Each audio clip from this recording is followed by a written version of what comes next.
Hi guys. So today my inner world is a little bit calmer. Yesterday was quite insane. Um, and it's beautiful to see how much of a difference a day can make, and how just waking up on the right side of the bed can make all of the difference.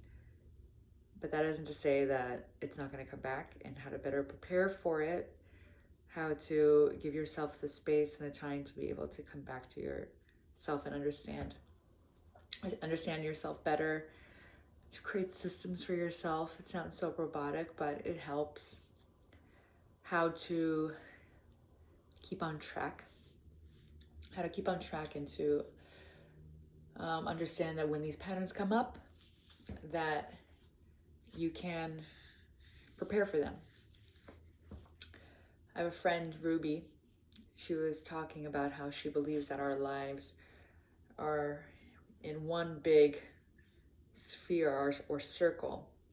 And then each of us, go in these different loops, and we just return to all of these different patterns, and the challenges that we could experience when we were younger,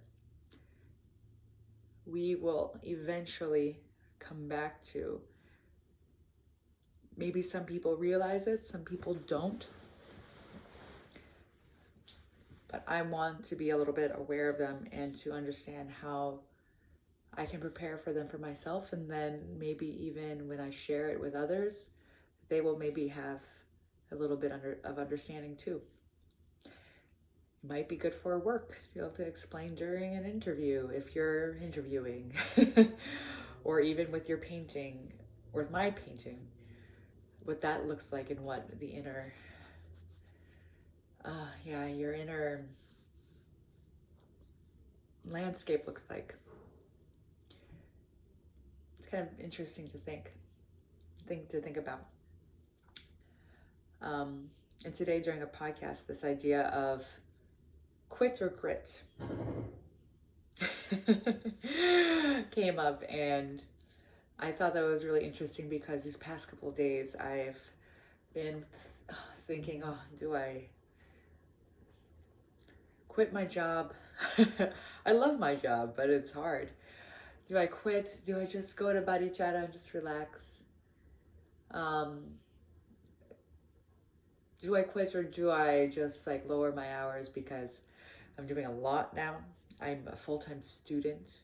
Do I quit school? Will that make it better? I'm giving a lot of my everything to everything, and I'm just something has to give, and I kind of felt like these past couple days have been it. And then being in a relationship, trying to have a social life, eating, preparing food, it all takes so much time, and with all of these things of daily pressure just kind of weighing on you, just makes me wonder what it is that I really love, and what it is that I can do, and what can I do for a long period of time and keep up and then make a career out of it. It's hard to say. Or not even a career, I keep going back to that word, but just to be able to manage my energy and understand what it is that I want to put out into the world, whether that be paintings, whether it be community, love, space for people to share and congregate at.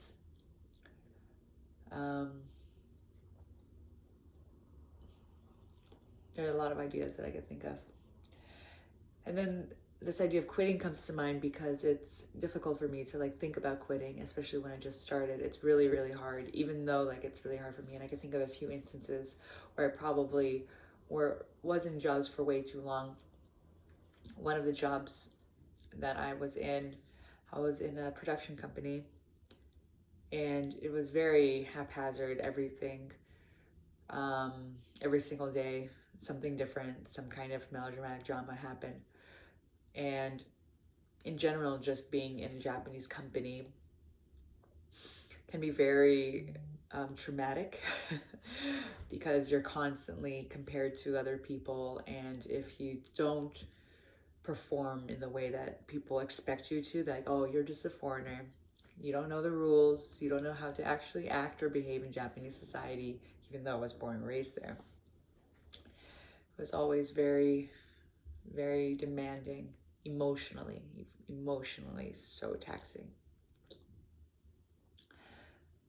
But there were many times where during the day, there was this corner by the stairwell, the staircase. That was my corner. Not many people would go there. And it had this huge window just looking out into the city. And that's where I would, that was my crying corner. I would go there and cry because it felt like a prison of sorts. And I was in my own mental prison, thinking that I needed to be there. I needed to make money. I needed to keep up with the world. I thought the world demanded of me, and how to be like a good, responsible person. And just to make money, to live and survive. People need money. And if you're lucky, one of the lucky ones, your art can be seen and believed in.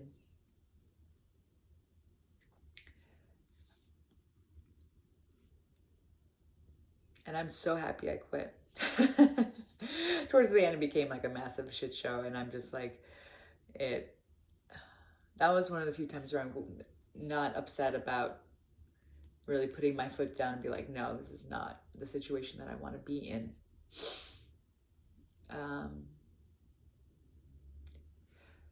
But it's funny because, like, I feel like I give a lot of energy to, like, the companies, the work, and just keep going and moving on for someone else versus myself. And I think that's probably one of the bigger areas that I need to focus on. How can I, there's something in my eye, I keep playing with it. How is it that I can fully give myself to myself? Is that even possible? Or at least like 80%. So I have energy for like the other 20% that I expel during like the rest of the day or when I'm in public. Give my full energy to them instead of some half-assed vibes. So yeah, reflecting on that, New York has been the place where you're told to exercise that grit part. Do not quit. Do not give up until you've reached the pinnacle of success. And I don't know if that's necessarily true because, like, New York can feel like a prison of sorts sometimes, but if you find really good friends, then it can help you really move on and help you examine your life and push you past the point that you ever thought you could reach. And even with exercise, my boyfriend is, he's incredible, and he pushes his physical being and his physical self to a point that a lot of people never reach. And he really encourages people to push past that. And encourages me to push past that and to really be like, okay, yeah, I can do this for myself. I can work hard. I can do hard things. But then on the flip side, I also have to remind myself and tell myself that, okay, if I'm not ready for that, if I feel exhausted or tired, like, I know endorphins are going to help. And I know it's probably like the first thing I should probably do just to get it out of the way in the morning. But I don't want that feeling of like, okay, I just need to get it out of the way. Just get it out of the way. Because that's not going to make me want to return to it. It's not going to make me fall in love with it. I know that the day can get in the way of people, and that if you're tired or exhausted of other things, it's like, it's not the best time. But I want to wake up with energy and be like, yeah, I'm alive again. Let's run. Let's do this. Let's get excited and just see how far like we can push our bodies.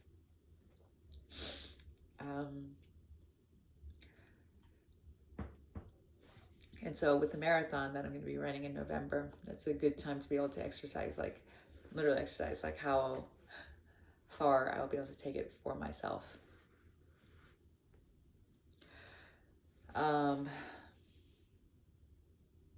It's exciting. We'll see.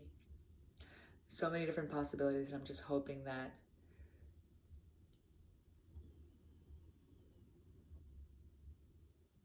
we'll be able to be and become like some of the best, craziest people and humans that we can, and to reach places that we never thought were capable, just because we decided to do the hard thing.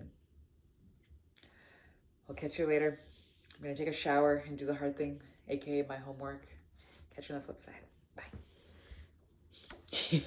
You're gonna see me anyway. I don't know why I do that. Bye.